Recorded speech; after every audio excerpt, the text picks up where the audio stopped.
kwezonu ya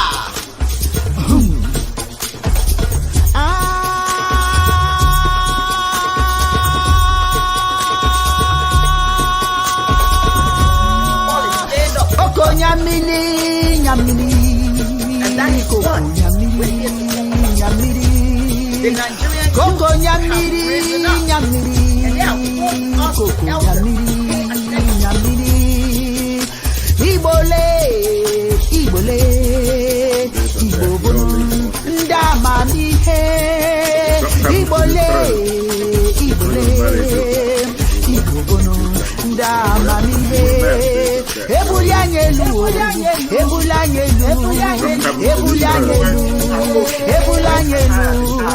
Alamabara na ihe dị njọ ma na-emezi konye ofeke Anamabara nụ n'ihe dị njọ ma na-emezi konye ofeke Igbo bụ n'ndike ụmụ Igbo bụ n'ndike ụmụ Igbo bụ n'ndike ụmụ Igbo bụ n'ndike Koko nyamini nyamini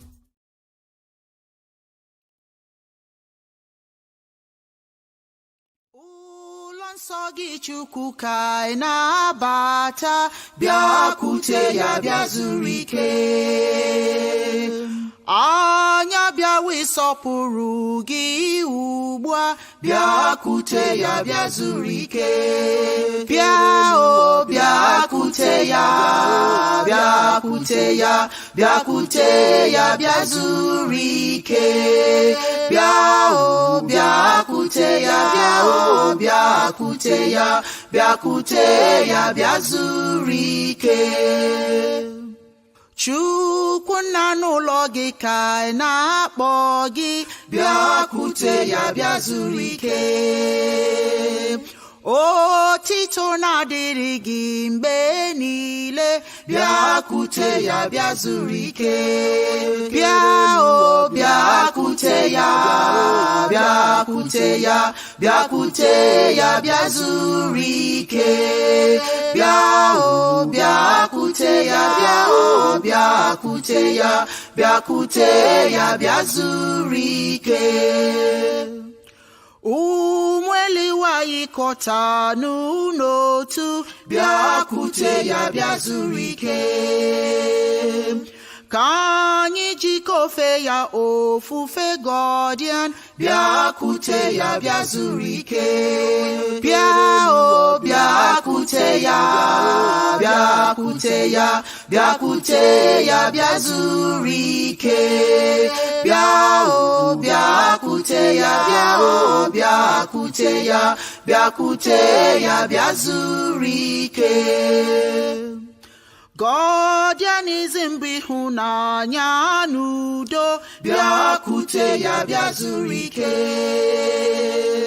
butere anyị ụzọ kpetara anyị azụ bịakwute ya bịa zuru ike bịa o bịakwute ya bịakwute ya bịakwute ya bịa zuru ike bịa o bịakwute ya bịa o bịakwute ya bịakwute ya bịa zuru Ndewo. Long life to y'all. Hey, how y'all doing, man? You know what I'm saying? I'm just walking out here in nature, and I just felt like I had to say thank you all for showing us the support. Because I know there's been technical problems and been a lot of things going on in the world, but y'all stay and tune in every Sunday. And I much appreciate y'all for all the support. Over 11,000. I said 11,000. 111 subs on YouTube. So much love. Appreciate y'all. And I know there's over like thousands over on Facebook. But make sure to tune into our YouTube every Sunday. You know what I'm saying? Turn on the post notifications. Like, comment, subscribe. Gosh. Like, comment, subscribe, and share. It will be much appreciated. And y'all have a wonderful day and have a blessed day. God bless ya.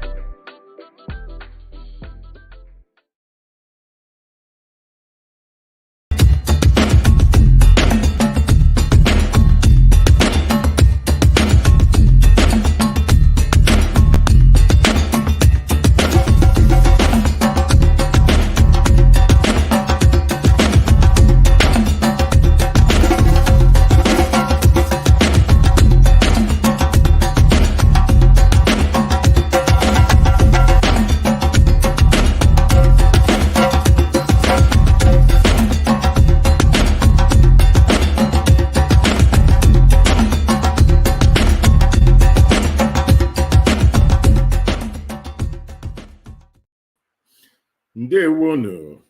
Welcome to Chiedozie Live. Today is Sunday. It's on our 4th day, May the 19th, and welcome to the show. Before we get started, I would like to offer a prayer, to the Creator and the ancestors, those spirits that we rely on to watch over us in our daily activities.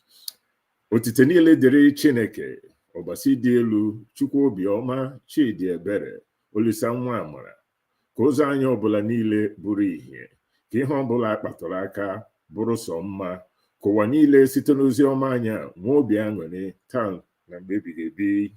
Ọfọ ya gazie ise.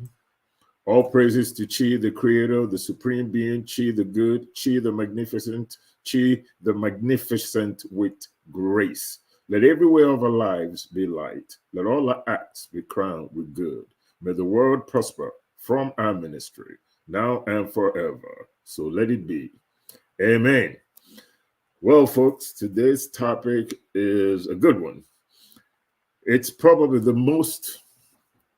one of the most important topics as people of African ancestry, or as human beings in general, that we need to, discuss and negotiate the traps, set by the notion that all you need to do is pray. And as long as you pray, everything's going to be all right. Well, today's show is here to inform you, or we're doing today's show to inform you that prayer isn't enough. It's not about praying, right? You need that for spiritual fortification. But prayer without works means nothing, and this crosses all religions. It crosses all faiths. But before we, really dive into this thing, let's define what prayer really is. Prayer is an invocation or an act that seeks to activate a rapport with an object or anything through deliberate communication. All right. In a narrow sense, the term refers to an act of supplication or intercession directed towards a deity or a deified ancestor. More generally, prayer can also have the purpose of thanksgiving and giving praise, in comparative religion. And it's closely associated with abstract forms of meditation, using, objects designed, for psychological focusing. Prayer can take a variety of forms. It can be part of a set liturgy or rituals. People get involved in rituals all the time when they're praying. And you can perform it alone, or you can perform it in a group, right? So it's said that the best prayer is the one that is, that you pray by yourself alone, not the one that you pray in the church, even though those things count, or in a place of worship, whether it's Onyioha, whether it's a church, whether it's a mosque. You can pray anywhere. It doesn't matter where you are. It is better, psychologically speaking, when you are in a place where you can focus. So a lot of times, or should I say, there's a general understanding that people that go to church for psychological focus, to have a place where they could focus and pray to the Creator, to the Almighty, pray to the ancestors for intercession, for them to intercede in whatever your situation in life may be, or whatever it is that you may be up against, right? Back in the village in Africa, people have what they call Obasi, behind your house, or maybe even in a room in your place where you go in and you pray. And in your Obasi, you have objects that allow, or objects that facilitate psychological focusing, so that when you're in a closed space, when you're in your area and you're praying, there's a level of concentration that you have that you otherwise wouldn't have if you were outside in a crowd praying, even though you're praying to yourself and all that kind of stuff. But the distraction around you takes that focus away, between you and the object of supplication. So prayer is important. It's important because it gives you the courage. It gives you the wherewithal. It increases your faith that everything is going to be all right, regardless of what situation that you may face. Whether you need food, you need money to pay your bills, whether you're sick or you're praying for somebody, prayer is important. For somebody or for something to intercede, right? It's very important here. For something to intercede.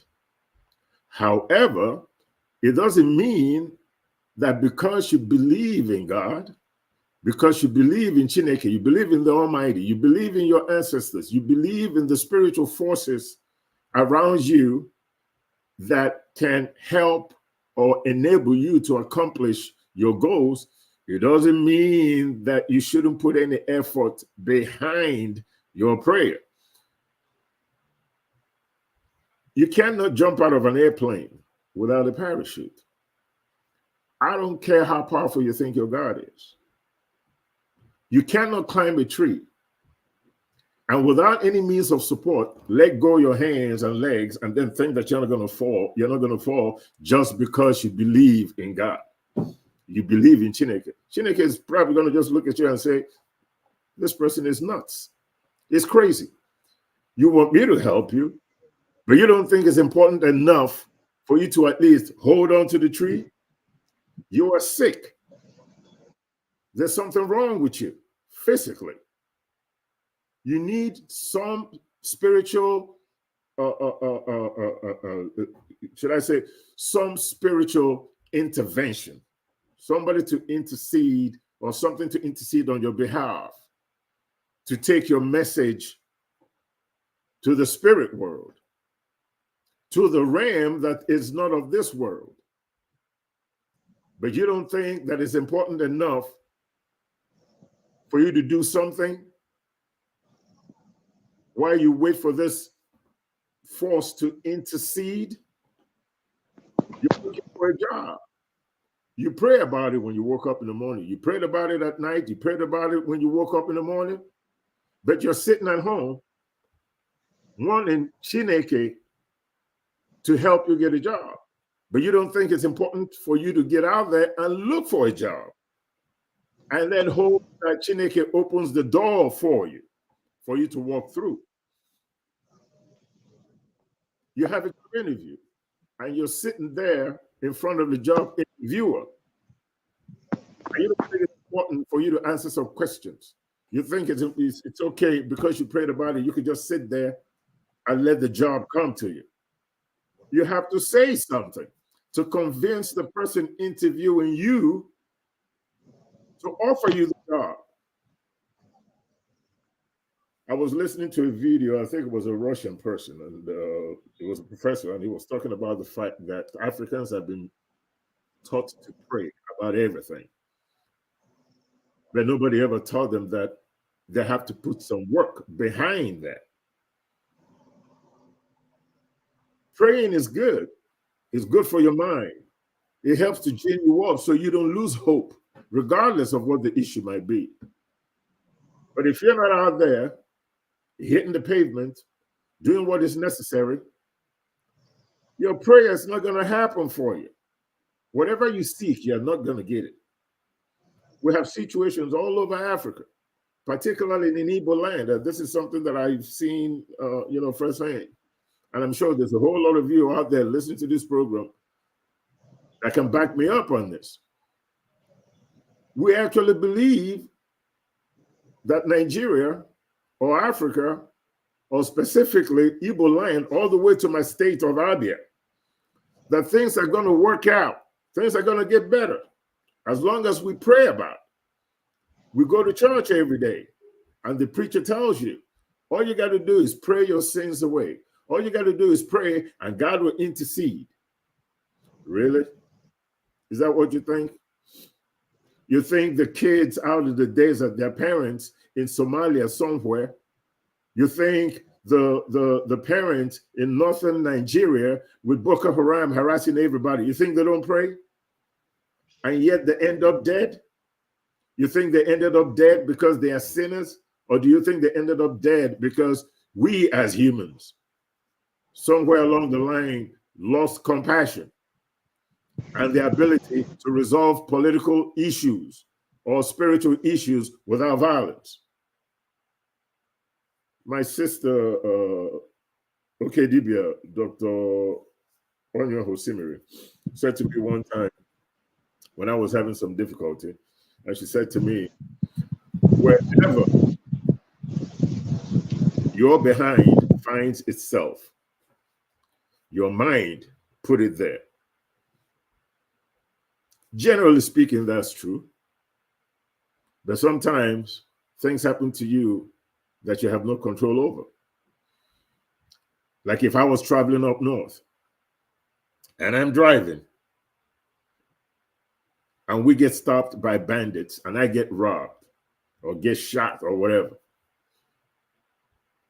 I prayed about it before I traveled over there. But in the end, I'm the one that put myself in that situation. Maybe I should have known better that it wasn't safe to travel up north from the south in Nigeria to the north by road or train. Maybe if I took an airplane, maybe I wouldn't have, encountered the situation that I encountered when I chose land transportation. But then again, maybe if I got on a plane and the plane crashed, somebody's going to turn around and say, well, maybe you should have taken a bus or a train.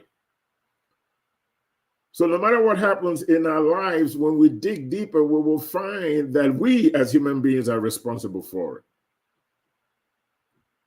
We'll understand that praying is good for the mind, body, and soul. Helps with the psychological focusing. It helps you to bring in, or at least in your mind while you're praying, we hope that it brings it positive karma that open doors for you in all areas of human endeavor, regardless of the situation, whether it's about your health, whether it's about financial issues, whether it's about disunity in your family, whatever it is that you pray for, you must put some work behind it.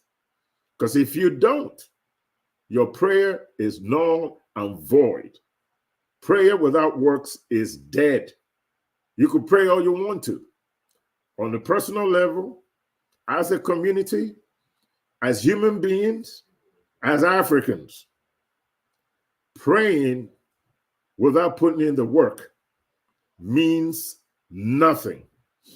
If I pray for a job, but I'm not applying, I'm not going to get any job. If I pray for good health, but I'm not doing, or I don't have healthy, habits, exercises, and all that, it's null and void. It means nothing.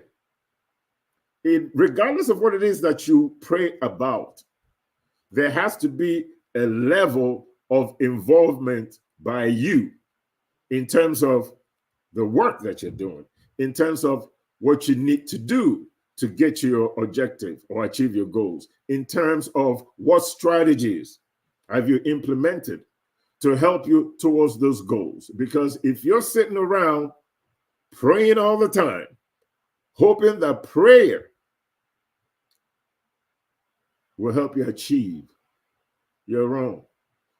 I mean, let's be serious. Did prayer help you get a degree when you went to college? Even though you prayed, did you get the degree and graduate because you prayed? Or did you graduate because you prayed and then you studied? You developed healthy habits as far as academics is concerned, and even your general well-being to be able to achieve your goal of graduating from college. There is nothing that you can do or you do in this world that doesn't require you to work and put in the effort for you to achieve it. There have been so many situations right here in the United States where parents end up in jail because their children were sick. But they chose prayer over taking that child to the hospital. Prayer requires action. And the action that was required was for them to take the child to the hospital. But they prayed believing that Chineke, God, will intercede and make the child whole. Well, they were wrong. There've also been situations here where people go to church, and in their church, they handle snake. They handle snakes as an act of faith, praying, believing that as long as they're praying, the snake will not bite them. Well, guess what? Pastor ended up dead because he was bitten by a rattlesnake. Sometimes we tempt God, we tempt the ancestors, we challenge them to prove their wholesomeness, to prove that they could do supernatural things. And 99.99% of the time, we fail. We don't see such actions. We don't see any supernatural evidence of the existence of Chineke in terms of what it is that we're asking Chineke to do for us, or the ancestors to do for us. There is no evidence anywhere that praying alone gets you anything. It doesn't. That is a lesson that we have to take personally in our endeavors and everything that we do. As a community, we have to understand that. As a nation of people of African ancestry, we have to understand that praying through Islam or praying through Christianism or praying through Chiism or any African spiritual philosophy, Buddhism, Hinduism, Zoroastrianism, all theologies of this world, none of the prayers channeled through any one of these theologies gets you anything unless you put some action behind the prayers.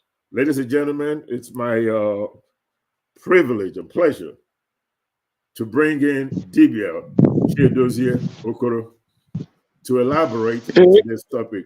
Dibi Mage, Kao. Anomeo, elekonume. We're relying on your eloquence this morning. We are holding our alumni association meeting today, General. That's AGM. So I just told out so that I'll attend the program. Yeah. So, but let me make my contributions. I'll just stay an hour, but at 5 I would take permission to do. Yeah. That's good. So I love the topic of today because that's the essential problems Africans have today. Yeah. And we are busy looking for miracles, magic, and we forget one simple fact. Yes, by our ontology, spirit is primordial. The force, because we say force is being is force, or spirit is force, or force is spirit. And our belief system is that spirit gave birth to matter. And having given birth to matter, spirit also sustains matter, so that every material object in this world, by African ontology, spirituality, is alive. The earth, for instance, by African Igbo ontology, has body, soul, and spirit. Because if it doesn't have body, soul, and spirit, we would not be praying. There is no God in the sense that we have it in the Bible, but since there is an encoding and you see creativity going on, so mind is involved, soul is involved, and then you see vitality. The earth is moving. If the earth isn't moving, if there's no activity in the earth, then it means that there is no spirit, no vitality. Yet this earth has its physical part. And so the nature of the way spirit manifested and gave birth to the earth, that's the essence of everything, because everything has Eke, everything has Ago, everything has Chi. Basically, the four primordial physical forces, Eke, water, Ore, wind, are for earth, and then Nkwo, fire. Now, these are the four primordial elements that by which Chukwu Okike Abiyama, Chineke, projected itself into the outer world. And that is why for us, the Igbo, we say the primordial days are 4. And those who say the days are 7 are stupid, because what we see in reality that governs reality are 4. But we should get something now. What I want us to get is this. Why would Chineke, the ubiquitous spirit, universal spirit, why would it need a body? It will require a body because it needs body to bring itself to manifestation, because as pure spirit, its activities cannot be seen. That is why it needs a physical world. And so the universe itself is not complete without a physical projection. And that is to tell us one thing. Yes, spirit is primordial, but spirit can only create situations for us, chance for us, that we have to seize upon those opportunities in physical activity, in practical terms, in pragmatic terms. Once those opportunities are opened, we must be ready at all times to ensure that we occupy the space created, because nature abhors vacuum. And once we pray, the also held sense of prayer, in addition to giving us psychological booster, so that we now believe we are the children of Chineke. And so when that aura follows us, we will conquer any obstacle, because it gives us a positive, not just a psychological booster, it gives us a positive aura, so that we were able to take on mountains. It boosts our belief system, our ability. So we go the extra mile. That's what it's supposed to do for us. It's not supposed to do for us when we've prayed and we go and relax. No, that it doesn't work that way. It gives us that which we require to see ourselves as children of God. And let me just make this point before I continue. The point I want to make here is that when I reach the realization that God is best seen in my personality, in my skin, in my race, that's when I decided I wasn't following any other religion, any other spirituality except mine. Because why? Chineke is the best of anything you can think about. Be it wisdom, love, be it anything, all things positive, Chineke represents it in the highest, the optimal level. Now, that essence, if you realize it through another person, or through, as a race, you realize it through another race, the purview of another race, you have ceded superiority to that other entity. It means that entity has control over you. And that is the problem us Africans are having today. We have lost faith in ourselves, and we are looking for miraculous feats, magical feats to happen, so that there will be an upturn of the situation. But we forgot that those who came and put us in the situation that we are, not only prayed, they prayed. As they prayed, they were involved in using their brain for invention, for creativity, for discovery, for exploration, and they had more knowledge than us. So by the time they came, they had edged us out in knowledge. And by the time they applied their knowledge in terms of wisdom, they conquered us. It's not because our gods were weak. Your God works to the extent that you work. That's why we say Onyioha, to the extent you work is to the extent your God works. It's not to the extent that your God works that you work. No. The universe is there for all of us. No one is special before this force. But to the extent you are able to realize the essence, the information hidden in the system, and the extent you are able to adapt things in certain situations, you adapt certain situations, you manipulate. To the extent you have this information, you can hold those information, manage those information. To that extent, you have advantage. And so we must learn something, that Chukwu Okike needed a physical body in terms of the physical universe by our own belief system, so that activities can be seen. Because in pure spirit as spirit, no activity will be seen. And that is why if you go to any Dibia, perhaps Dibia Eketensi, those who practice herbalism, when you go to them, as they are giving you herbs, they are also making some divinations to find out if there are spiritual essence there. If there's a spiritual essence involved, they tell you. And then they don't stop there. They tell you what rituals to do to nullify what the spiritual essence involved. Then they still give you the physical herb. Because whatever was done in the spiritual has manifested in the body. And since it has manifested in the body must go through its own system of cure. If it does not go through its own system of cure, then you will remain on the stage you are. So what this means, like we said, is that as you work, you pray. As you pray, you work. You need prayer to give yourself psychological booster, to tell yourself you are the child of Chineke and that you are the best. No one is better than you. But when you tell yourself that, you psych yourself up. You must be ready to work 100 plus, maybe 1,000 times, 100 times over, more than the other person, because it means you must go out there, make investigations, acquire information, make counter investigation, nullify the ones you have, research it, get to the deep vein of the information, ransack it inside out, and make sure you are ahead of other people. That is the way that Chukwukike can manifest. God cannot manifest when you are a lazy bum sitting in a place and idealizing. Well, imagination is good, but imagination not backed up with plans, projections, and how to achieve them will not materialize to nothing. That's my little take there. Wow. Dibia, very well put. Very well put. Love that. Love that summation that you just put forth. You said something that it's very interesting. I think on this program we've talked about it, quite a few times, and that's when you talked about Madubuchi Beya, and without the physical nature of our belief system in the relationship between the spirit world and human beings, then prayer and all that stuff becomes invisible, because spirits, what they do cannot be seen by the physical, right? So for it to be seen by the physical, it propagates the belief that Madubuchi Beya, and it is through others that we see the miracles and blessings of Chineke. Sure.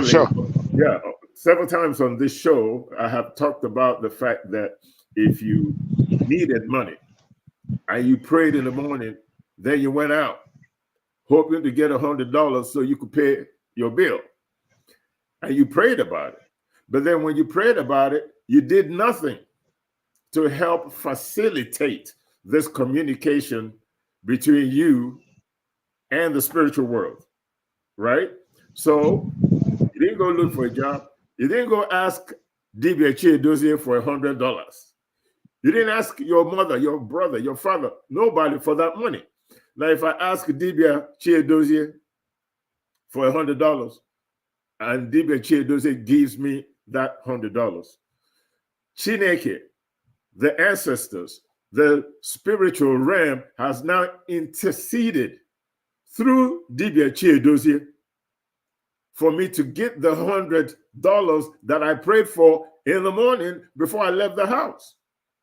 Two things happened here. The first thing that happened was the idea that Madubuchi Beya. So Chineke's prayer, your prayer to Chineke or the ancestors or to any object that you are praying to, that you wish and hope that it would intercede in your affairs and make you whole again. That prayer has been answered by somebody else. So that communication between the spiritual realm and us has now been validated. You see? Then the second thing is the idea that, as I mentioned in the beginning of the program, you cannot climb a tree, let go your hands, and say because you believe there's God, you're not going to fall. You have to hold on. And part of the work you have to do to be able to facilitate this communication between the spiritual realm and the physical, like Dibia Chiedozie has mentioned, involves you holding on to the tree. It involves you making plans. It involves you getting involved in what it is that you're praying about. Faith validates the idea of praying. Let me say that again. If you didn't have faith, you wouldn't pray. If you didn't have faith in Chineke, in your ancestors, in the spiritual realm interceding on your behalf, you wouldn't pray. But faith validates itself with works. If you're not working towards resolving your needs, then you don't have any faith that is going to be resolved at all. You don't have any faith that somebody's going to, or something is going to intercede on your behalf, because you're not working. We have all kinds of things that are wrong with our African community, both, in Africa and our diasporan community. Our diasporan community prays just as much as Igbo people pray when they go to church on Sunday. With this going to church and praying your life away, mentality that we have. But we don't think that we are responsible for where we are and what direction our lives will move. We just pray. We go to church on Sunday. We pay our tithes. We listen to the preacher. We go to church again. No business plans. Nothing. We're just praying that we're going to have better leadership. But somewhere along the line, we forget the fact that we are responsible for the kind of leadership that we end up with. Onyioha always said that you cannot hold the people at gunpoint that don't want to be held. Some people are ready to take the bullet for a cause. And they will take that bullet for whatever cause they're fighting for, based on having faith that they will be successful at some point. It may not happen overnight.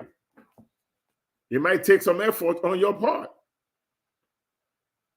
But by working towards that goal, you validate your faith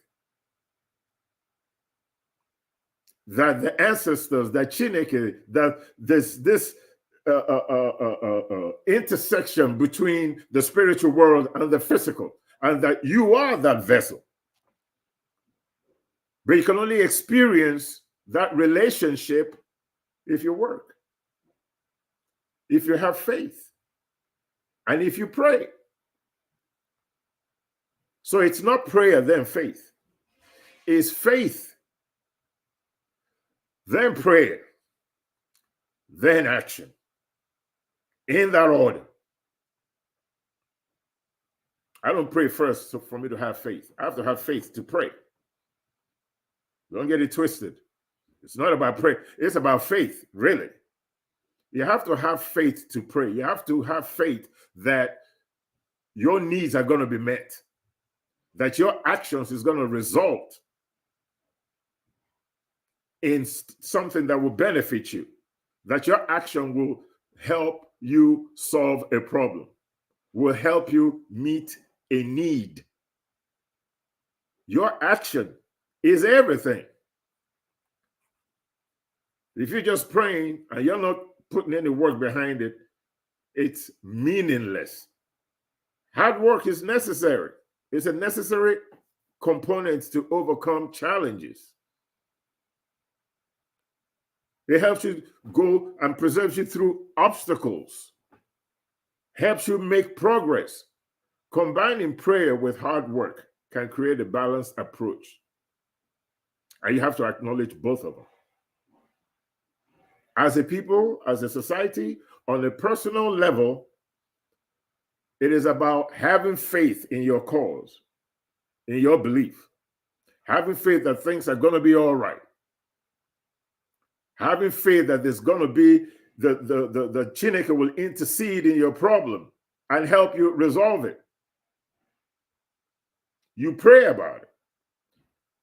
Then it's up to you to go to work. It's up to you to talk to the right people, make the right connections, have the right relationship, create an environment that will allow you or help you succeed. Create a winning environment. We pray about just about everything. without working hard, and I mean hard, to achieve. We pray in the morning, we get up. On our way to our work, we pray. We get off work, we pray. When I'm going to work in the morning, I pray that Chineke will guide me safely to work, that the ancestors will intercede on my behalf, create a protective, shield around me for me to get to work safely. I pray not just that they will create a shield around me, but that every motorist that I meet on the road is concentrating on their driving, because it's not just about me concentrating on my driving and doing the right thing and driving my car the right way, obeying the traffic rules, not speeding, doing whatever is necessary to make sure that I get to work safely.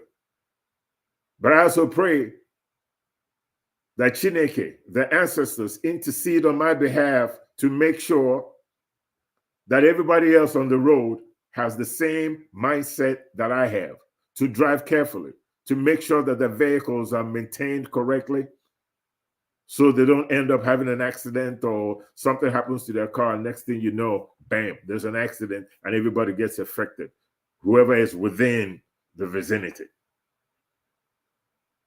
So when you pray, you have to do something. I have a test coming up, and I have to pass this test to graduate or to get a job.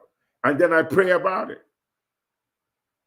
I prayed about it because I have faith that if I pray, the ancestors will help me intercede, will intercede on my behalf. But they will only intercede on my behalf, number one, if I pray, and then number two, if I put some works behind it. If I study, if I put myself in a position to win, my prayers will be answered for the most part. But if we never put ourselves in positions of winning and we just think that praying is going to resolve it, no, it's not. Even if you're praying for somebody else, you're not praying for somebody else that the supernatural, forces are just going to come there and just uplift them. Well, are they themselves doing what's necessary to be uplifted? So it's just not about you, it's about the environment too. If you're praying that the air that we breathe is a little cleaner, then it's your responsibility to do whatever is necessary to make sure that the air that you're breathing is clean by reducing pollution or what have you. If you're praying about water that is not good to drink,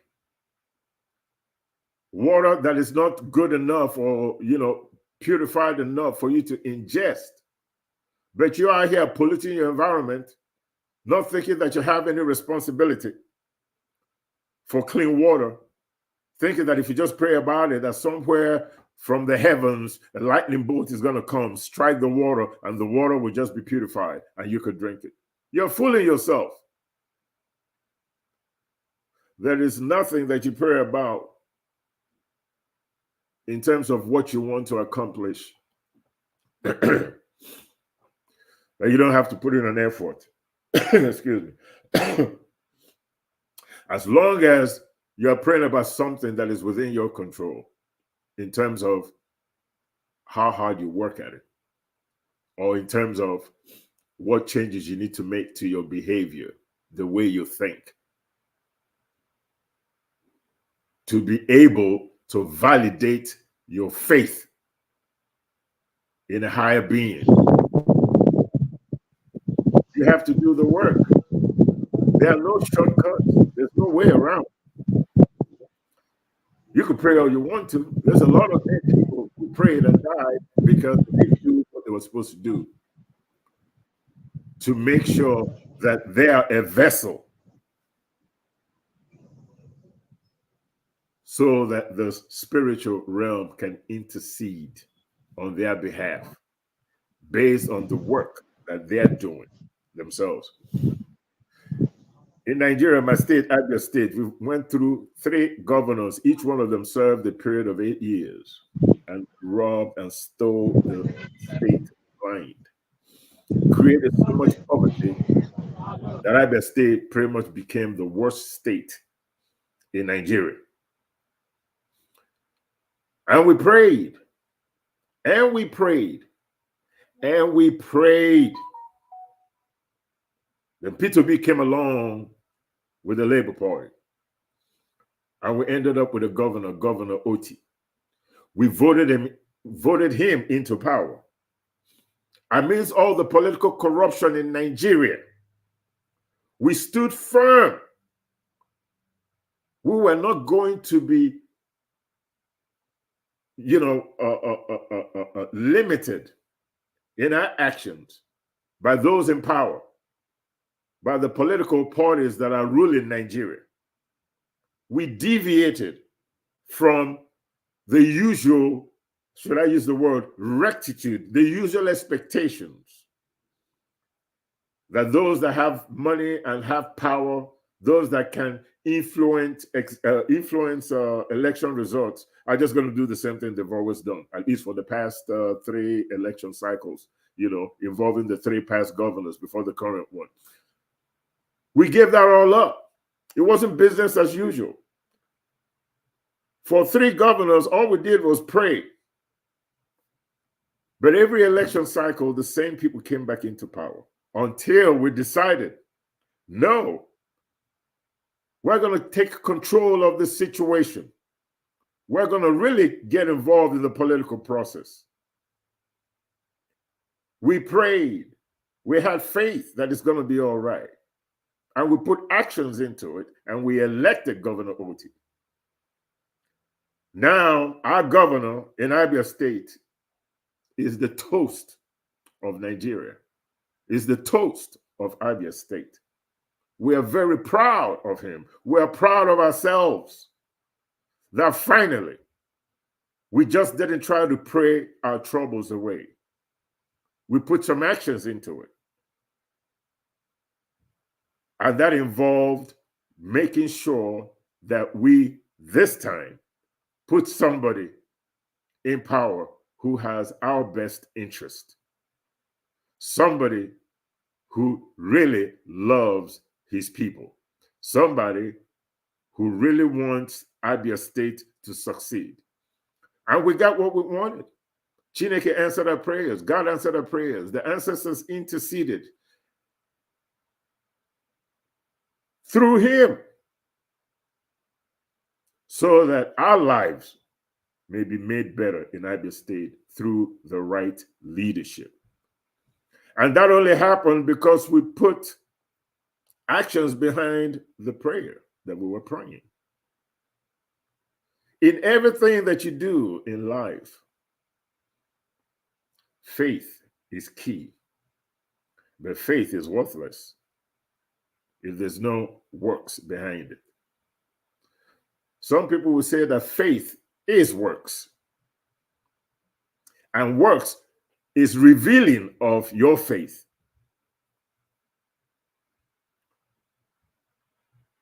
If you race cars and you pray, you have to drive like a bat out of hell to win.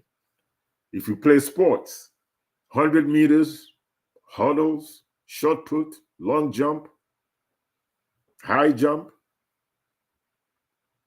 relay races, 200 meters, boxing, wrestling.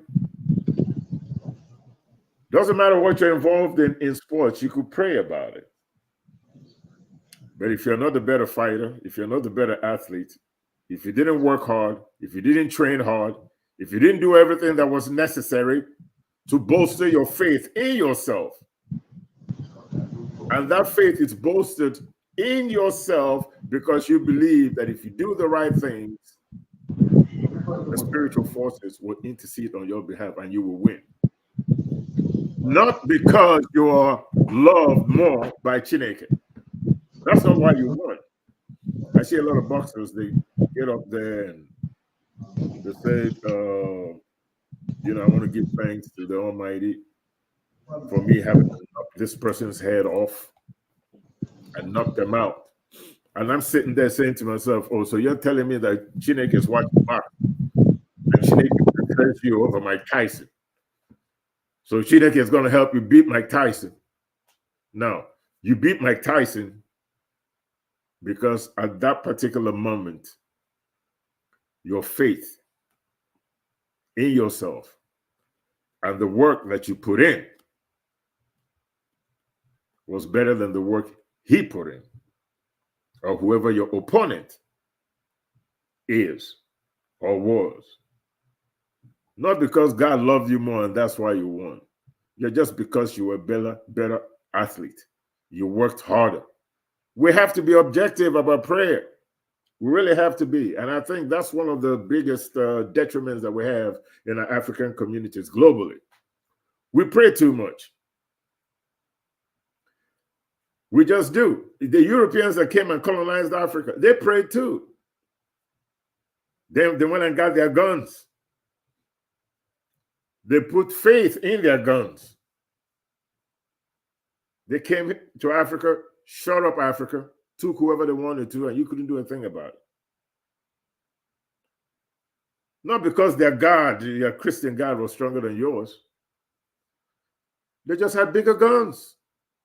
Did we fight them? Yes, we did, to the best of our ability. And the difference between their success and our failure is really spiritual. Why? Because we believe that Malubuchibe, so we treated our fellow human beings as if they were God to us. We had that much reverence for our fellow human beings. We had a lot of reverence for the actions that we take and the relationship that we have with our fellow human beings. The European...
Beautiful. Cheers, Mahadum. Great commercial. Sorry, the commercial kind of came in while I was talking. But before I bring in Dibia Chiedozie, I was just trying to make my point that if you don't work hard, your prayer means nothing. Faith is useless. Faith and work go hand in hand. There's no separation.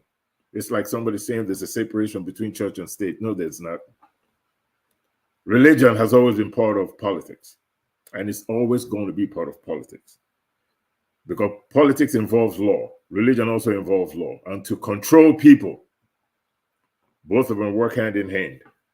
Thou shalt not kill. In civil court, civil law, that will get you jail time or it will get you the death sentence. Spiritually, thou shalt not kill will get you the same thing on the spiritual side of things, whatever the outcome may be or the consequence of your action. They work hand in hand, politics and religion. Yeah, they tell you the separation of church and state, even in the United States. That's a lie. Because even in the currency, the dollar bill has "In God We Trust." Before the Senate goes into session in the United States or in a whole lot of other countries, In Congress, somebody comes and prays first before the political session begins in the Senate or in Congress. When politicians gather to do something, there's a reverend there somewhere, or a rabbi, or an imam that says a prayer before the meeting or something starts. So when people tell you the separation of church and state, that's a lie. There's never been separation. It's always been there, even in ancient Africa. Spirituality is very important because it helps to what? Curl bad behavior. And you can curl bad behavior through religion or spirituality, and secondly, through civic laws. What do you say, Chiedozie?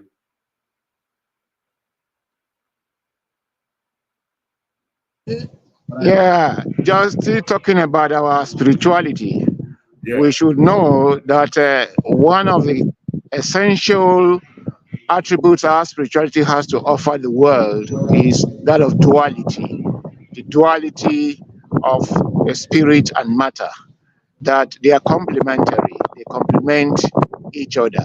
None is more important than the other, because if you look for one and the other is not, and one is not present, then universe is incomplete. So spirituality is to tell us that the universe is not inert.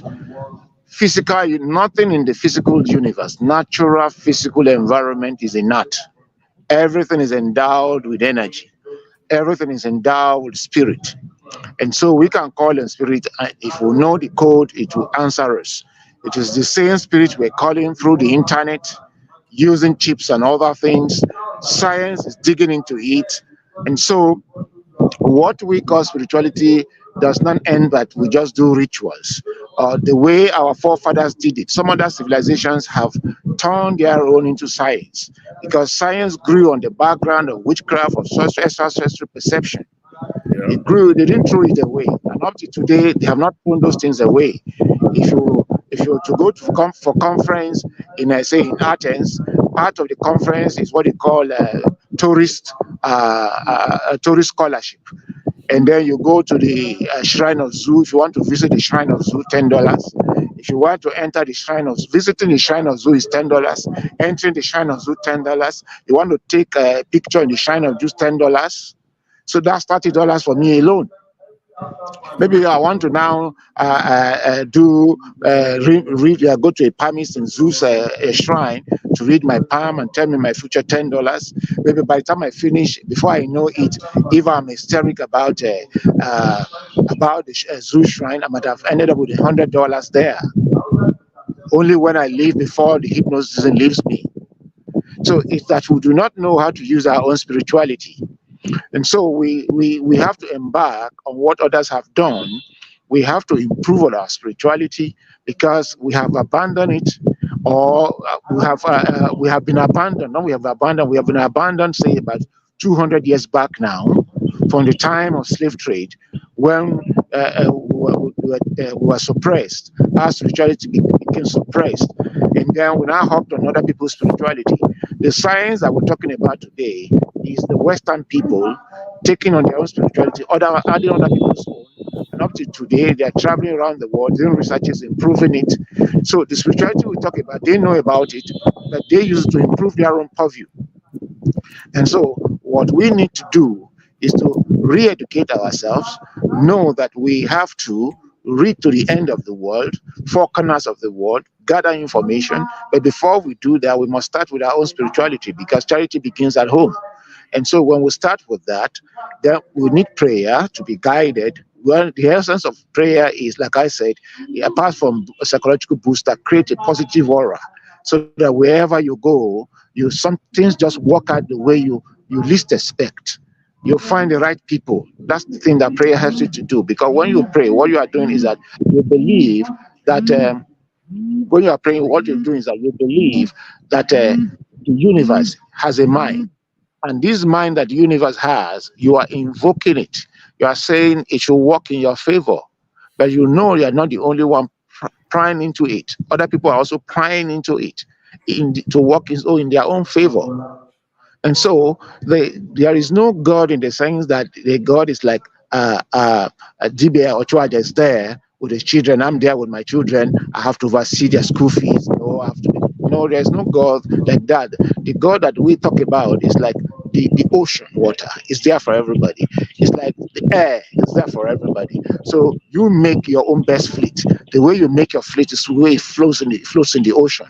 If your own ship is not well made, it will sink. That's what Dibia Charger is telling us. You know, if you think, if you don't make your own, and if you ride on other people's ship, when it comes for the time for sacrificial lamb, and the ocean is stormy, and they need a sacrificial lamb to calm it down, it is you that will be thrown overboard. That is why you need to build your own ship. So we have to go and know that the thing we call God is there. It works for everybody. See, the energy is neutral. Chineke is neutral.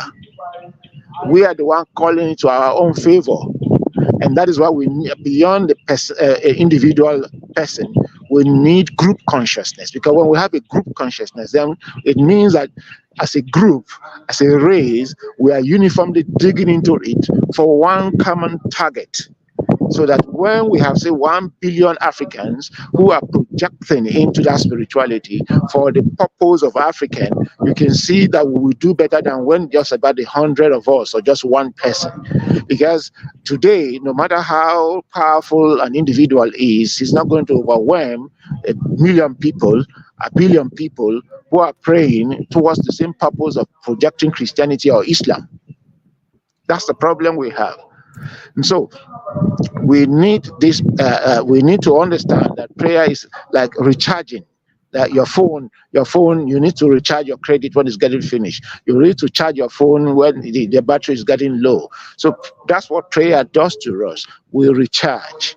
We recharge our spirituality, and that's why we need, apart from prayer, we also need meditation, because we are part of that cosmic spirit that manifested in us in terms of body, mind, and soul. And then we need to recharge from the ubiquity of spirit, recharge our little own spirit, the spark in us, so that our organs will be recharged. We recharge the personality, we project the day ahead, and then we want things to work in our favor, so that wherever we get to, we meet the right people in the right places. And so that's how it works. Because there are some journeys you go, or some places you go, you meet the wrong people, and they just frustrate you. But if you have positive energy, your power of projection, and you project your day and you commit it the way you want it to go, then you put yourself in the right frame of mind. You know what to do. You are watchful, and so you know how to read situations. When you first evaluate, then you know how to approach the people.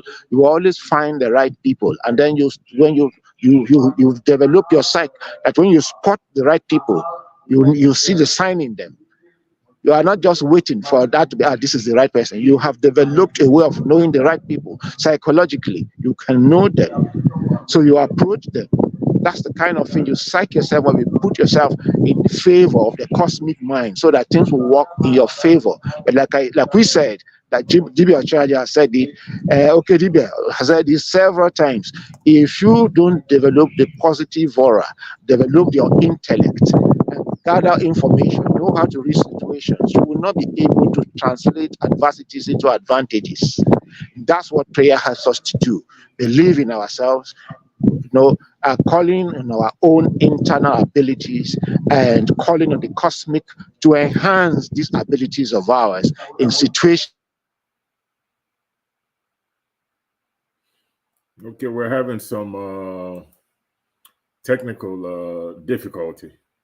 So until he comes back in, I'm just going to continue the conversation. Religion plays a sizable role when it comes to faith, and what do we mean by religion? Religion is not about Christianity, Islam, Buddhism, and all that stuff. Chiedozie. Those are theologies, right?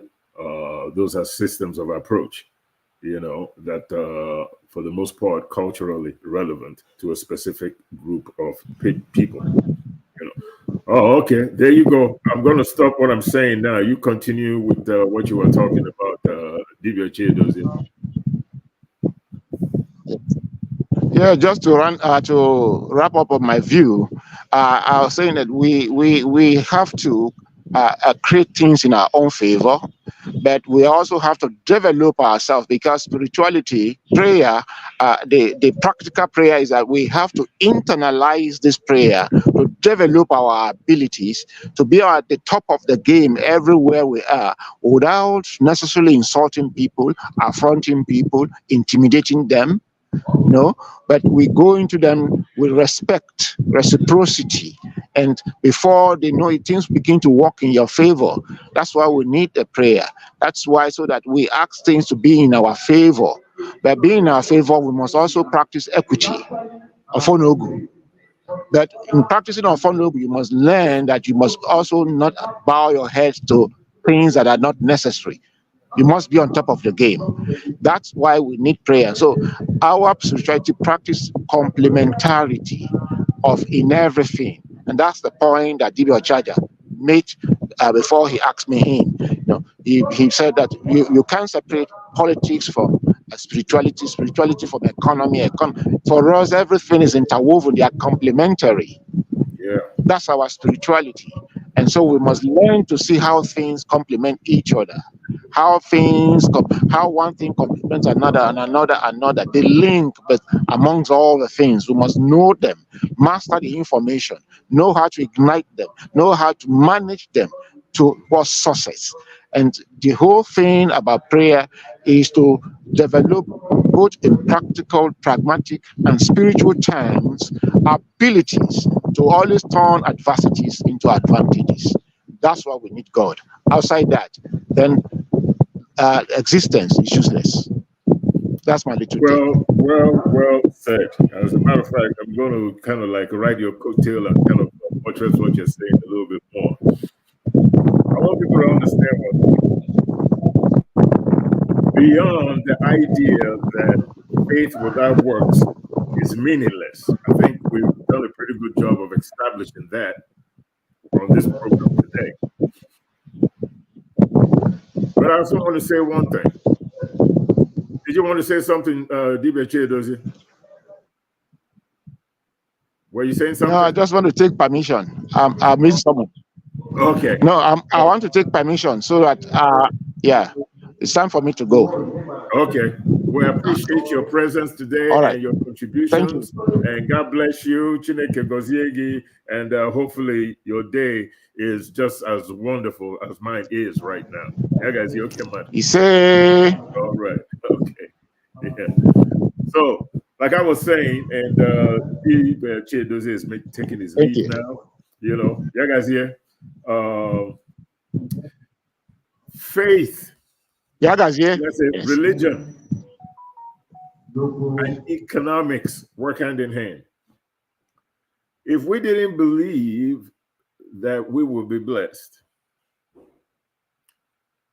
first, with good health, because without good health, economics is meaningless. I mean, if you can't walk and you're sick, then even if you have money, it's not going to help you then, because you end up dead, especially if it's something that is incurable.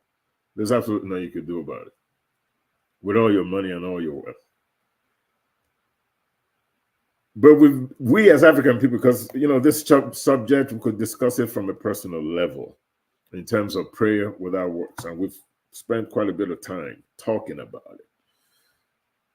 That if you pray and pray, but you're not putting up any works behind your prayers, you're not developing skills for personal growth, you're not putting in hard work that requires or involves learning, improving your skill, you know, and personal growth.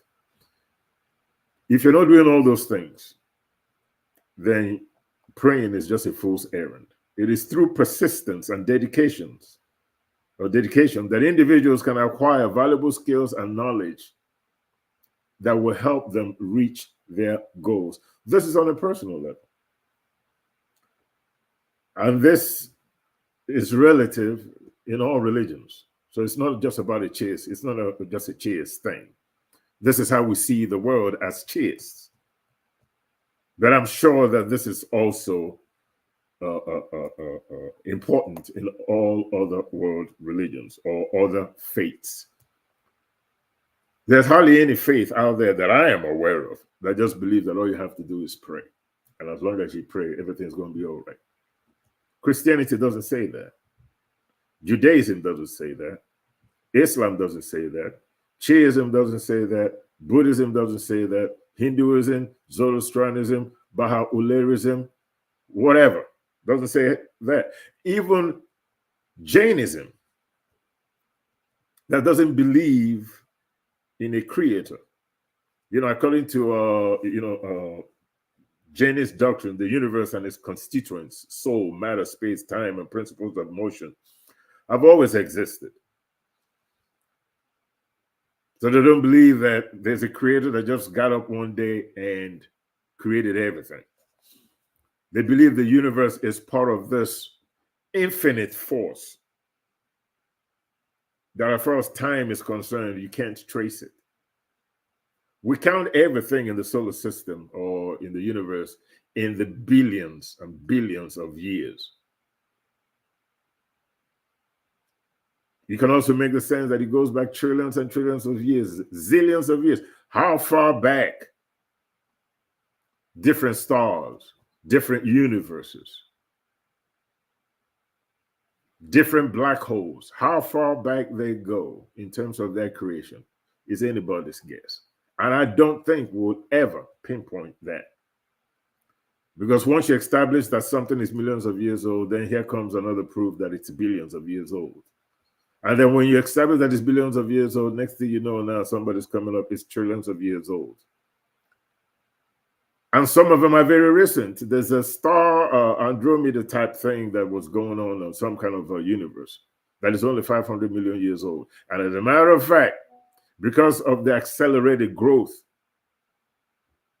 of this Milky Way type thing, which is like 100 times bigger than our own solar system, you start to argue, or you start to try to, say to yourself, man, this creation process is just a continuum as far as the universe is concerned. We just can't go back. There are stars that are going to be coming up tomorrow. The universe tomorrow is going to change and some explosion is going to happen, and here comes a new solar system or universe being created. How many universes out there, we don't know, but science says there are billions of them. Some universes are smaller, bigger than others. We don't really know. We try to look at the composition of astral elements, which, by the way, most of them exist right here on Earth, and try to determine how old they are, the transmission that we get through light, how far away. Does it take light from a particular point in the universe to come to us? 10 million light years, 100 million light years, 14, whatever. That's a lot of distance. So the universe is huge. But apart from Jainism, every religion believes in a creator. Whether it's one or two creators, who knows? But there's always a central figure amongst many other quote unquote gods that runs the show, particularly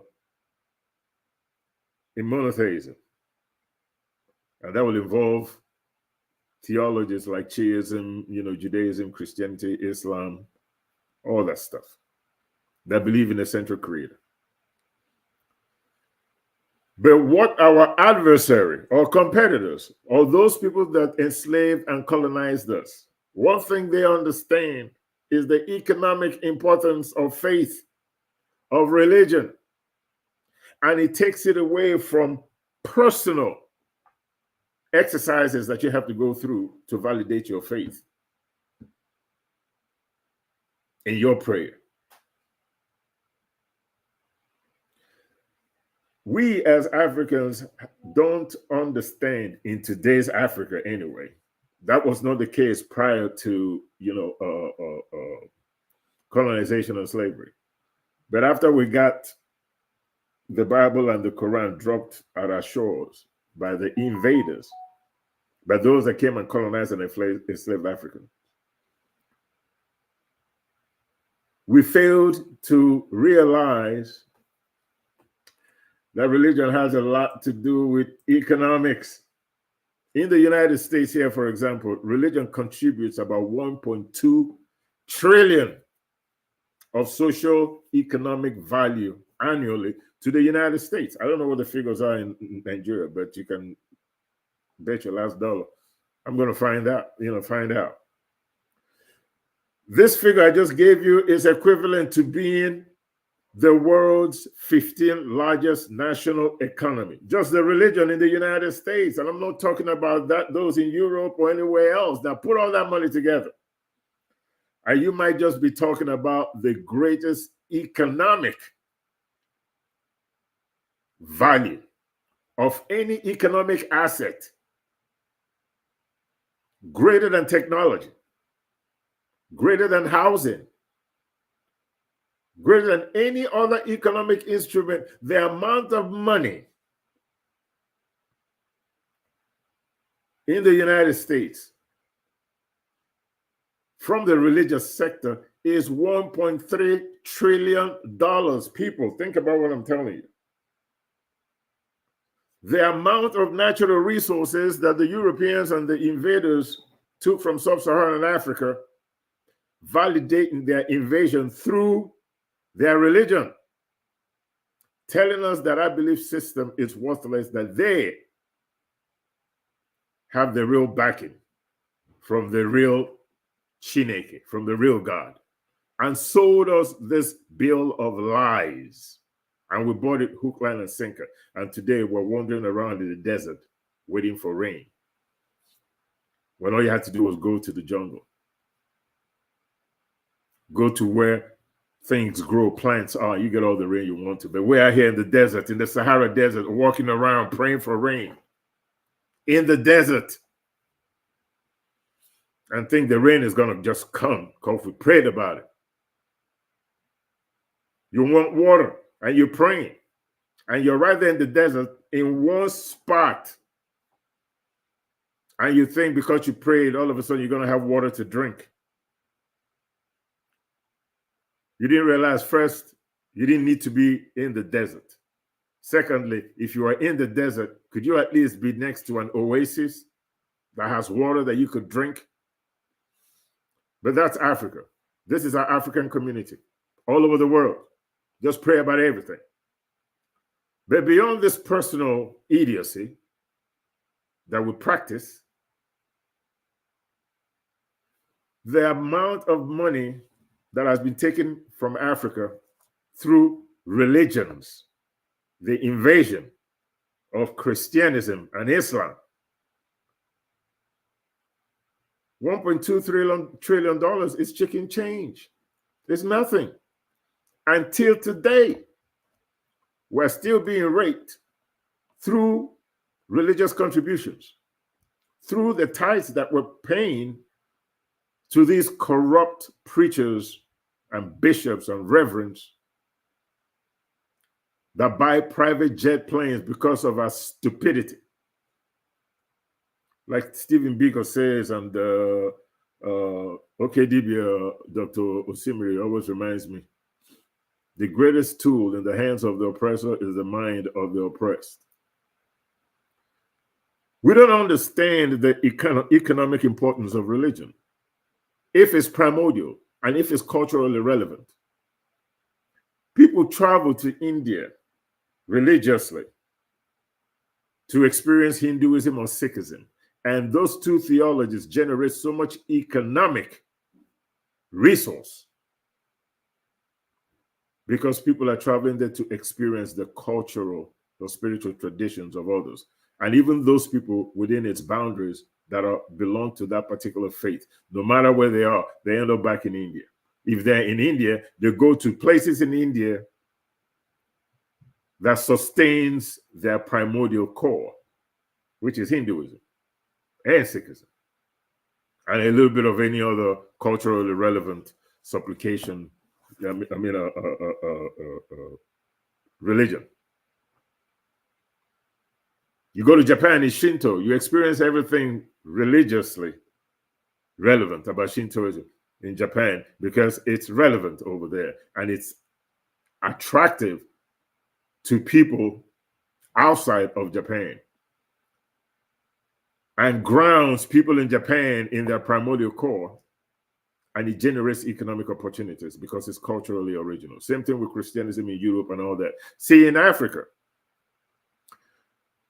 we have cathedrals and all that stuff that we've built as a way of the European keeping an eye on our spirituality and making sure that we're discombobulated, religiously or spiritually speaking, that what we do is not relevant to our primordial core. There is no European that will make a pilgrimage to Africa, spiritual pilgrimage in terms of Christianity. They're not coming to Africa to see your cathedrals. They're going to Rome, to the Vatican. There's no Muslim coming to a pilgrimage in Africa to spend their money in Nigeria, in Kano. They're going to Mecca, to the Kaaba, to spend their money. Even now, Nigeria has an annual budget for jihad to Mecca. The government pays for it in Africa.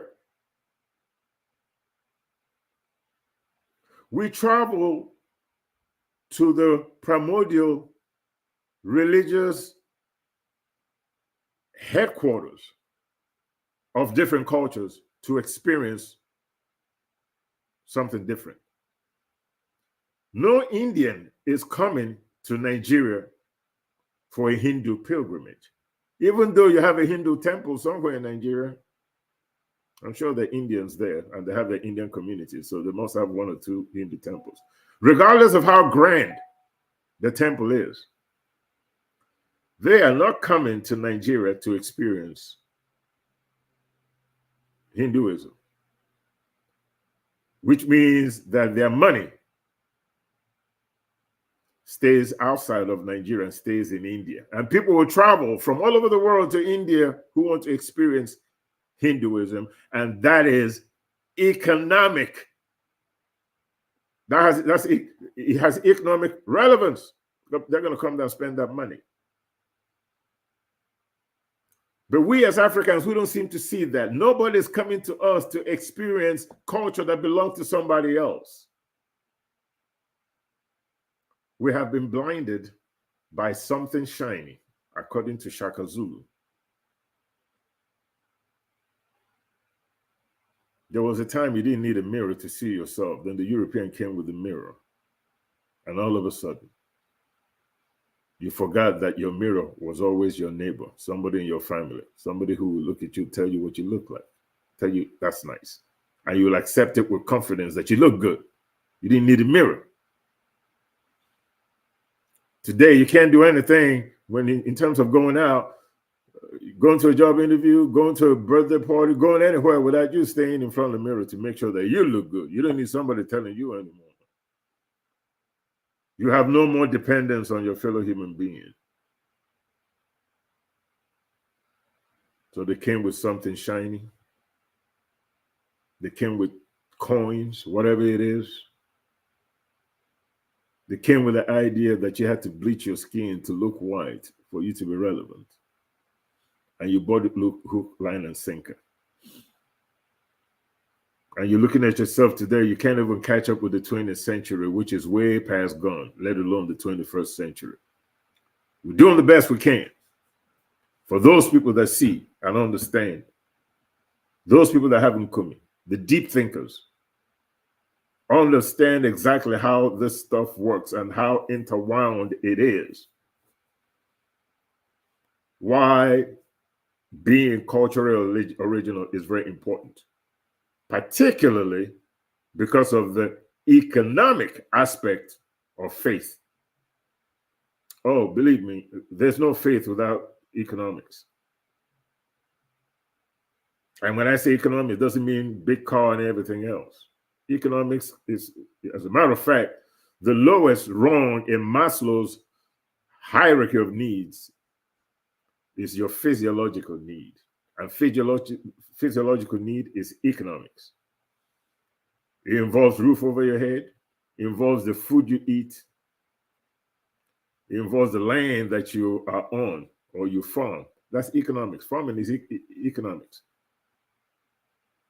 Even if there's no exchange of cash, but in the old days, there was trade by barter, where people exchange goods.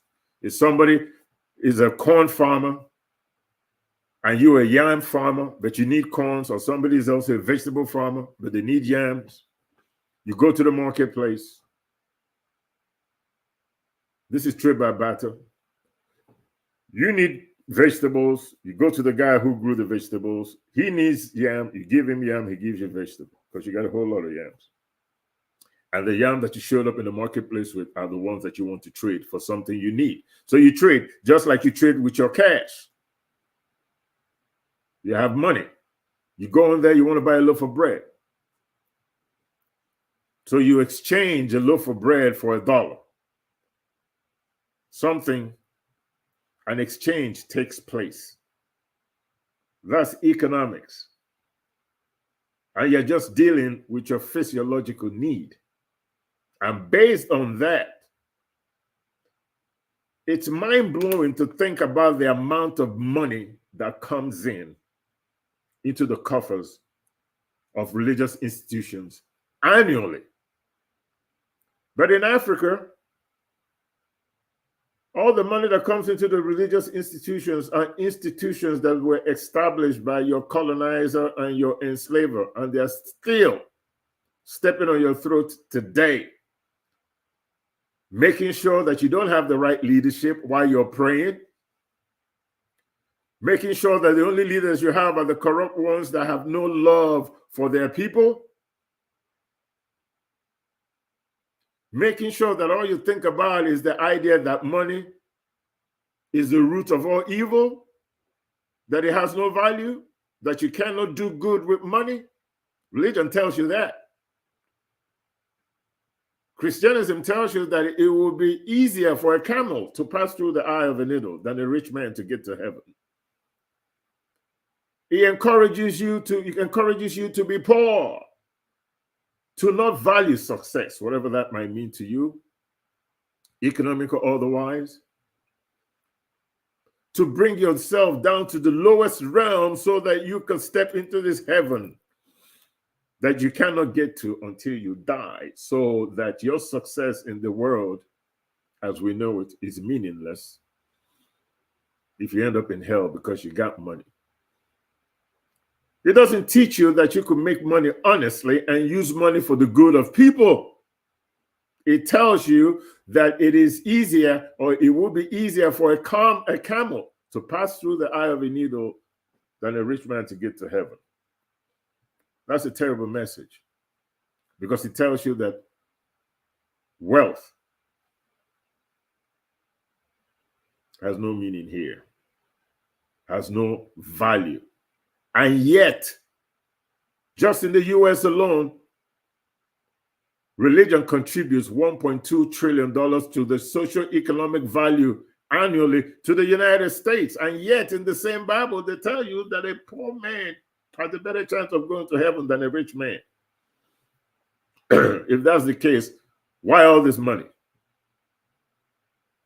If that's the case, why do you have to pay tithes? Because those tithes ain't going to the Creator. The Creator is not driving a Mercedes, doesn't have a private jet plane, does not live in a mansion. Creator doesn't need all that stuff.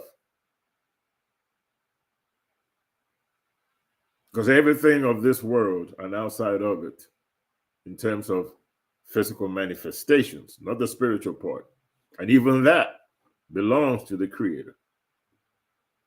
Whoever the Creator is, because we have never seen the Creator with our own eyes.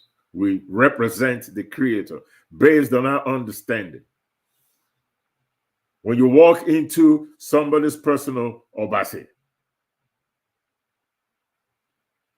somebody's personal shrine, and you see an effigy, and you surmise in your mind that they're worshiping that idol. No, they're not, at least not in Igbo African culture. It's just a representation of your understanding of what God looks like. And its purpose is simply for psychological focusing. Just like when you walk into a church and there's an effigy of the cross up there with Jesus hanging on it. It's the same thing.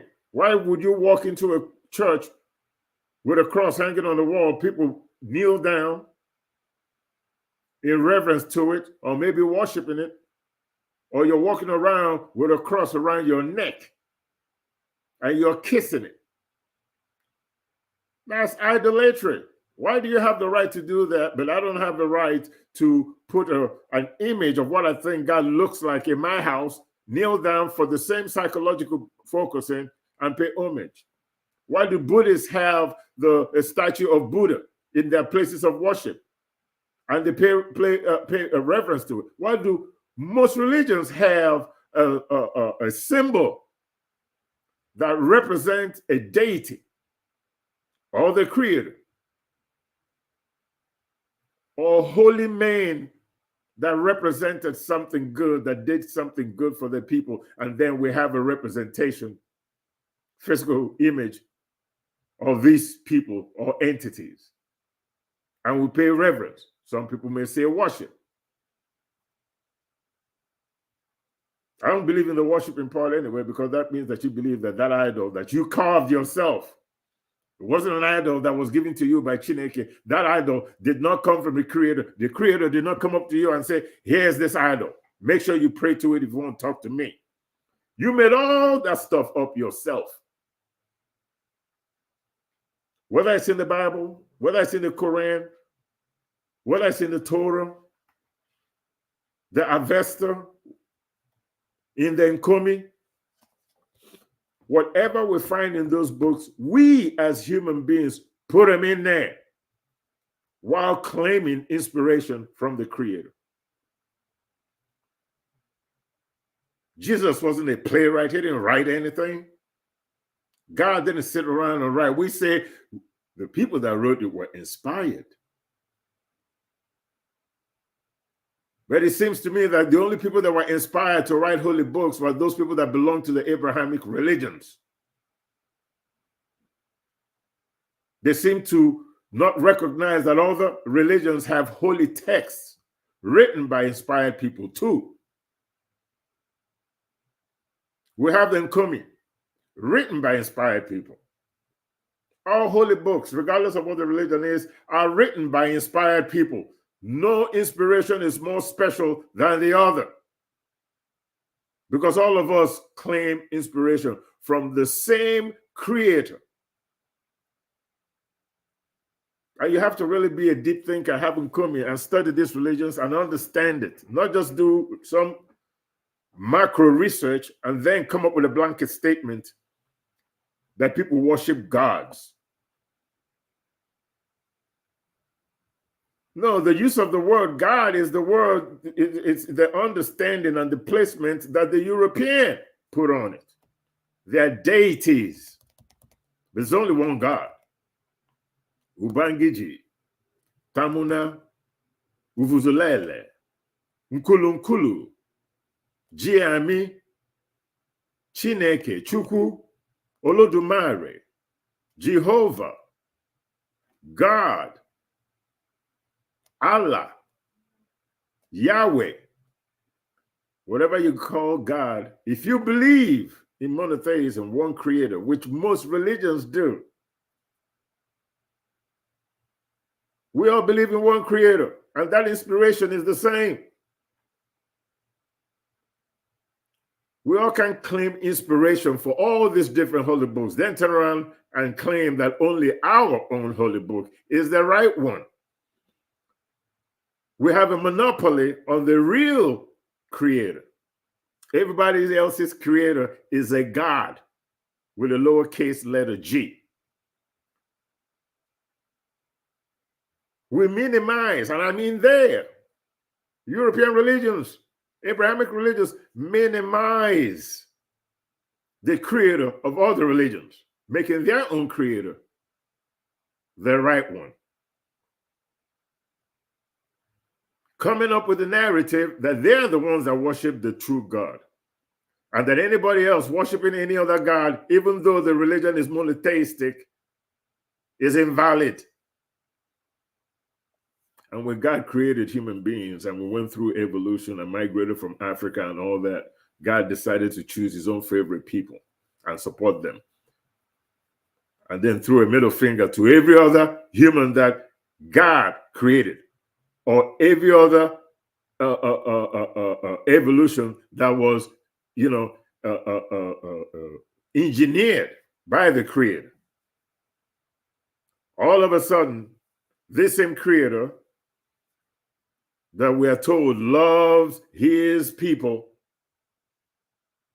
is now playing favorites and doesn't give a damn if a Chinese child died. Chinese life means nothing. Doesn't care if an African child dies because an African child's life means nothing.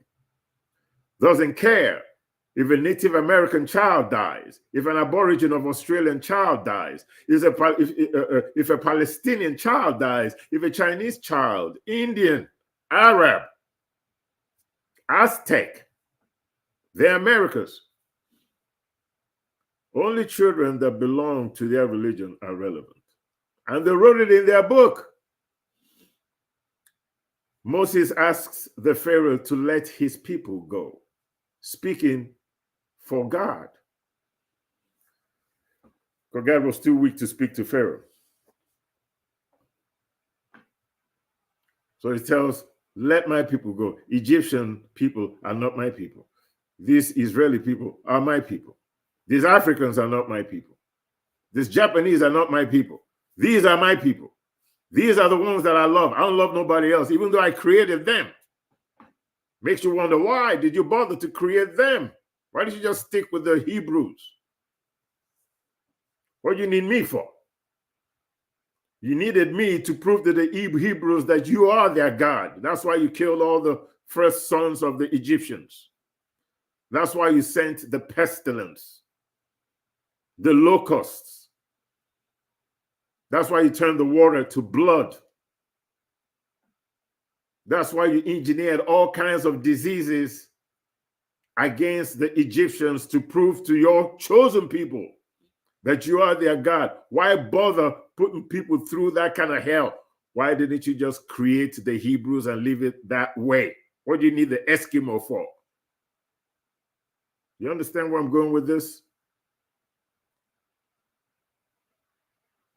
How uneducated we are in matters of religion, spirituality, its intent, how we should respond to it. A famous man once said, and I'm not going to mention names, religion was designed to keep the poor from killing the rich. Yeah. It was designed to tell you that you do not need to worry about what's happening to you in the world right now. Just do certain things relevant to this particular religious faith. And when you die, you're going to be in heaven through the pearly gates, road feathered with with gold. You're going to eat all kinds of food, shrimp, lobsters, hamburgers, spaghetti, fufu, whatever it is, you're going to be eating in heaven for eternity. While the rich people that subjugated you in the world today will end up in hell, because the Bible told you that having money guarantees you hell. It doesn't tell you that having money can be a good thing to help other people, to bless your community, to bless your neighbor. It doesn't tell you anything about that. It doesn't tell you that you don't even have to adhere to any particular religious faith. Being a good person, loving your neighbor as you love yourself, not killing anybody, not bearing false witness, going through the 10 commandments or whatever, how many commandments they have out there. We started with the Egyptian Book of the Dead. It is not important. You will end up in hell, even if you're a nice person. The only way for you to end up in heaven is to accept the Lord Jesus Christ as your Lord and Savior. Why did God have to go through all that pain, cause us all the pain, hurt all kinds of children and human beings? destroy lands just to prove that he is the one true God. Why didn't Chineke, the creator, just make us all Hebrews? Why? What's the purpose of life? Why do we need diversity? Why do we need different cats, different animals, different trees, different bodies of water, oceans, lakes, rivers, ponds, streams, plants, trees, landscape? Why do we need a variety of all these things if they all don't have a purpose? God could have just created human beings as Hebrews. Could have just created the house cat. He didn't need the lions and the tigers. Could have just created one redwood tree or Iroko tree. Didn't need the different varieties of tree. Just created one kind of insect that crawls on the ground, the red ant, and one kind of insect that flies, the bee. Why the billions of different species of living organisms? Why bother with different kinds of disease? Why don't you just give the world one disease and that's it? The disease will end your life no matter what. And if you find a cure for it, then it's just that one disease. Why go through all that and keep the diversity? We have to be deep thinkers, not just as human beings, but people of African ancestry. We have to understand the role that religion plays in economics. Because in the end, it's all about economics. In the end, it's all about having faith that if you put work behind it, you will be blessed by the entities responsible for blessing you. You believe in the magic. If you didn't believe in the magic, you wouldn't believe in God. The only reason why you believe in God is, number one, somebody told you. Number two, what they told you is that God can do the impossible. That's why you believe in God. If you didn't believe that God does magic, whatever that may be, in other words, the supernatural, the impossible, that's why it's called magic. If you didn't believe in that, you will not believe in God. In Christianism, you believe that God, through Jesus, walked on water. Meanwhile, if you tried it, you will drown, or at least you will sink. You believe the magic that Jonah was swallowed by a whale and lived there for 3 days. Well, try getting swallowed by a whale.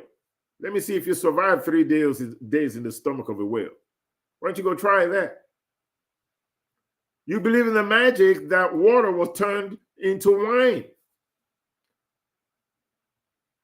Why don't you just go out there and wave your hand and turn the water into wine without going through some distillery first, in some brewery or in some winery to convert the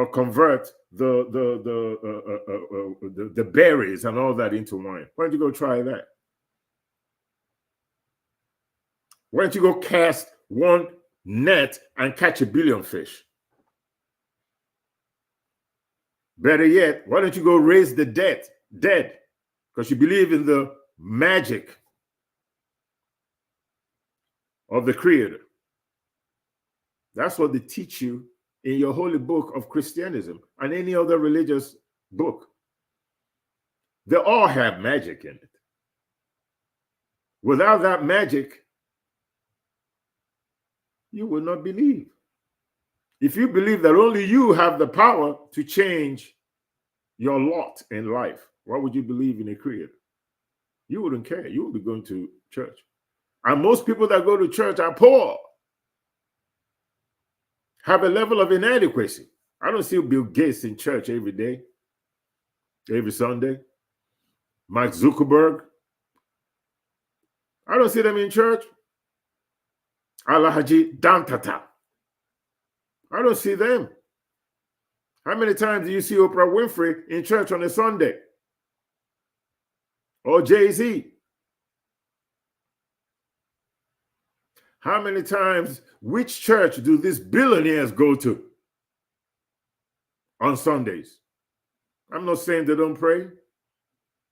I'm sure they do. But for them, prayer is personal. They don't have to go out there and drop to the ground in public and express their wanting for intervention by Chineke, the creator, the ancestors, by the spirits outside of our physical realm to intercede on their behalf. Oh, I'm sure they pray. But I think prayer for them is more of a private thing, because I have not seen any one of these people in church on Sunday. But you're there because you've been programmed to believe that you have to go there to be blessed. So you do it. And you contribute and become part of the trillions of dollars that goes into the coffers of religion, regardless of faith, particularly in Christianism in the United States, or Islam and Christianism in Nigeria, because those are the two religions that are, particularly Christianity, that are separating people from their wallets, that got their eyes in your pocket. So you've been convinced now that faith and prayer, particularly prayer,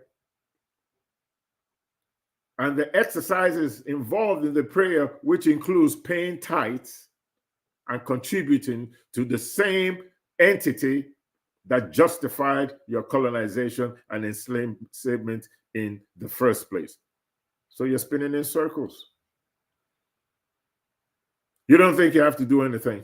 You just got to pay your tithes and pray and go to church on Sunday and go find out what Mrs. Jones is wearing this Sunday, so that tomorrow you can put a bigger headscarf on your head or wear a fancier hat so that everybody can look at you in church.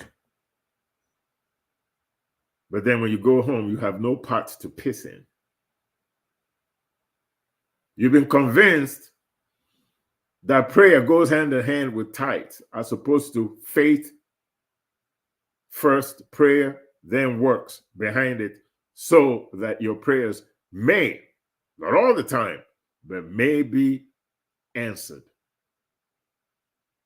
by the forces responsible for interceding on your behalf. So you forget about the works that you're supposed to put behind it. You forget about the training.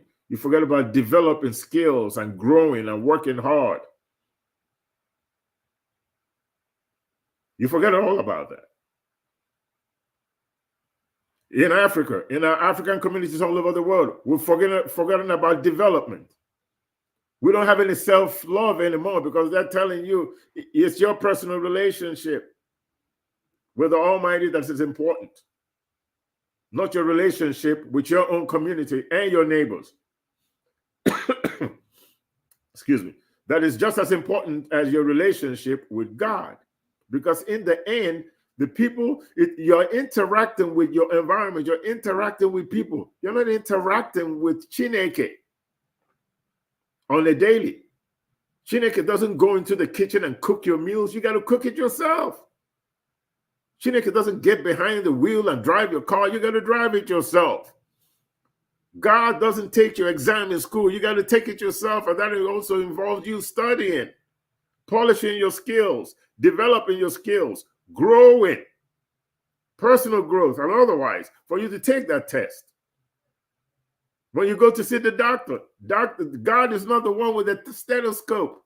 It's a human being who is part of your environment. God might be working through that doctor to help heal you. But the doctor is not going to heal you if you don't go to the doctor, if you don't go and get a medical checkup to make sure that things are where they're supposed to be and things are working out the way they're supposed to work out. If you don't go to the doctor, which is part of the work that you have to put in when you have faith, when you pray, You get sick and you end up dead. You pray for a job. If you're not looking for work, if you're not polishing your skills, working hard, personal growth, persistence and dedication to your craft, you're not getting a job. And if you do get one, it's not going to be the job that is going to do anything for you.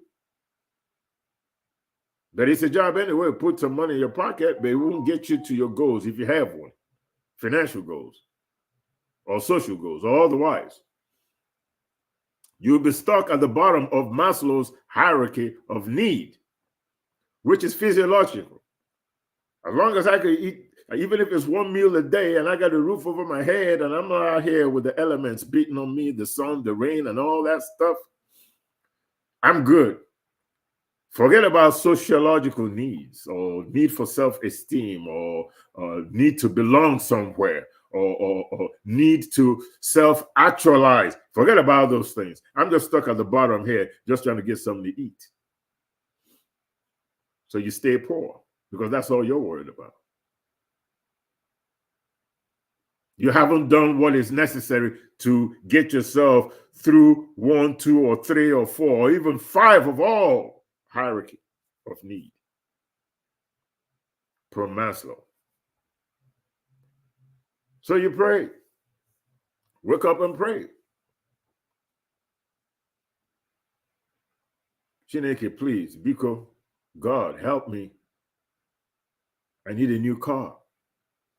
Help me, I'm very sick. Help me, I need a job. Help me, I want children.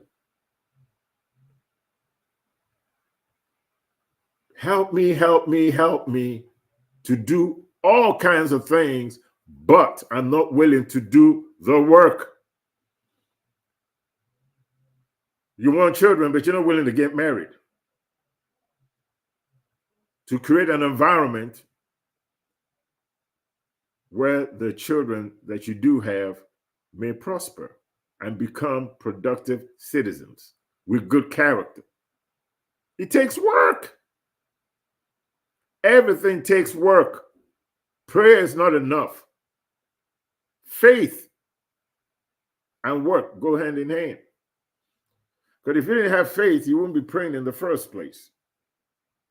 But if you have faith, you understand that you have to put faith behind, a work behind the faith that you have for things to manifest for you to have the right attitude, for you to attract the right spiritual forces, for hopefully attract the right karma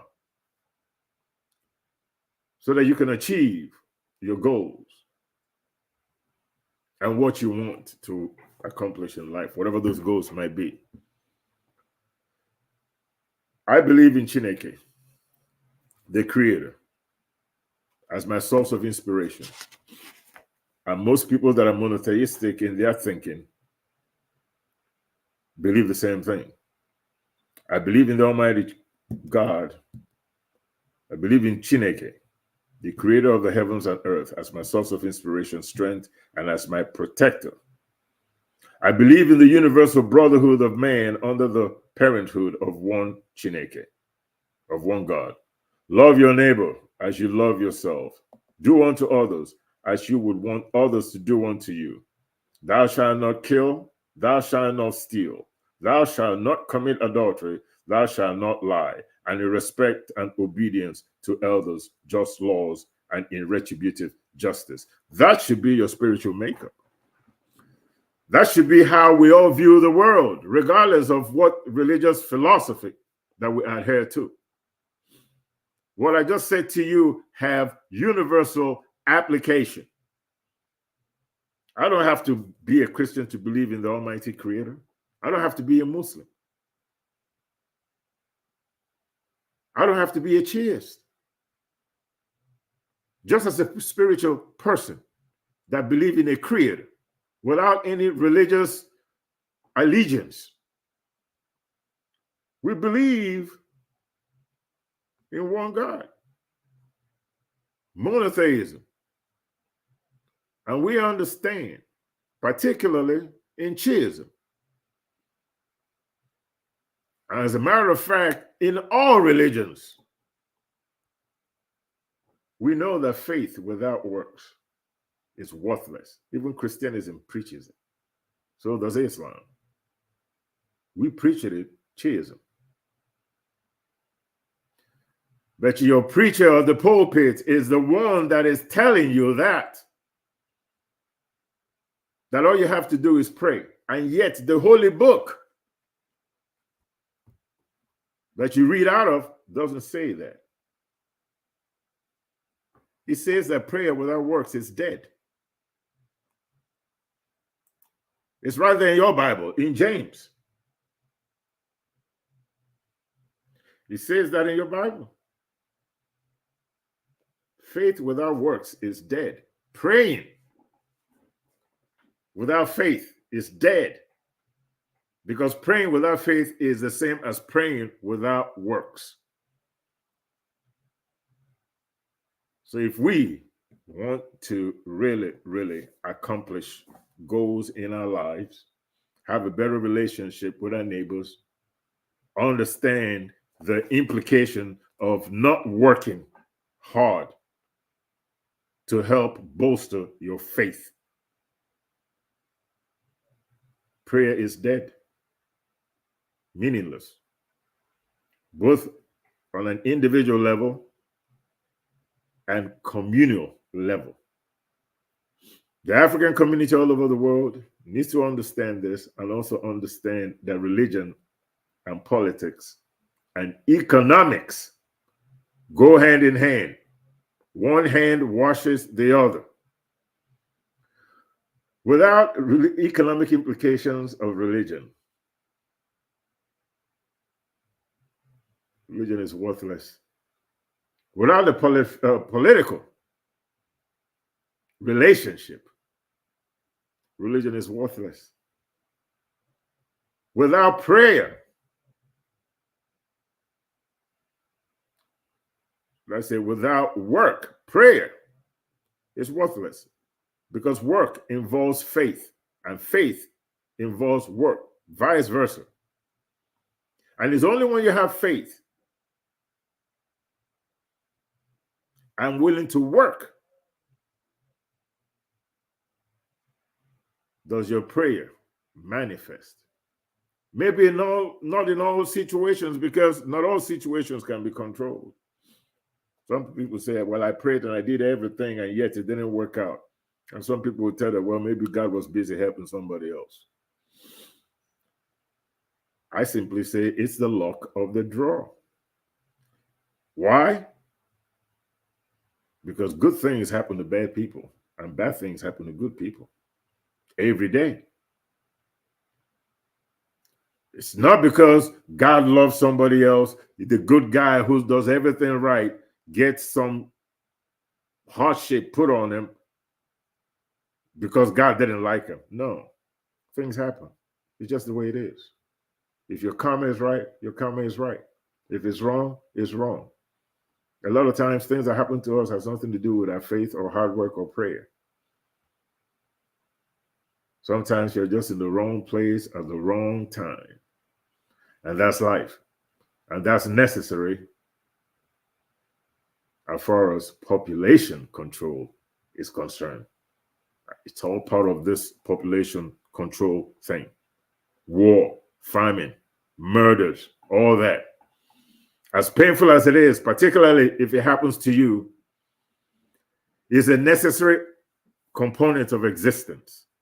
Because not just for human beings, but even for animals and plants, it helps to maintain a balance between the population and food control. That's our show today. Thank you so much for being with us. May Chineke be with you, and we hope to see you again next Sunday. But just remember, prayer without works is of no use. You have to have faith, work hard, pray about stuff, put action behind your faith, and you will find that you will be a more spiritually accomplished person.